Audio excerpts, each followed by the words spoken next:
Bang' yudo loch mar midila mar silver to kod bronze e tuke mag World Indoors Championship e piny mar Serbia, tim mar Kenya omolo e pacho ka okinyi ma kawuono. Noah Kibet ma en jahigni 17 noloyo ni tim Kenya midila mar silver e ng'weye mag mita 800 ka nyawadgi Abel Kipsang notieko thuolo mar adek e ng'weye mag mita 1500 kendo yudo midila mar bronze. Jong'wech mag mita 100 mane oyuoro e tuke mag mita 60 Ferdinando Manyala olero ni koro oketo ikruok makare bang' chopo e nus final e piny mar Serbia. Ikruok dhi chakore ne tuke mag Commonwealth e piny mar Ingresa to kod tuke mag ng'wech e piny mangima mibago e piny mar Amerika.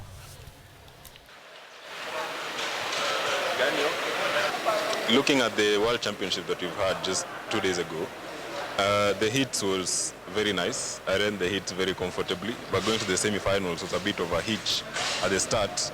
So you know it's 6 seconds, so it's hard to catch up because it's just 60 meters. It's not like 100 meters where you can have a bad start and then catch up later. So that's what happened to the semi-finals. But all the same, positivity and looking forward to a great outdoor season.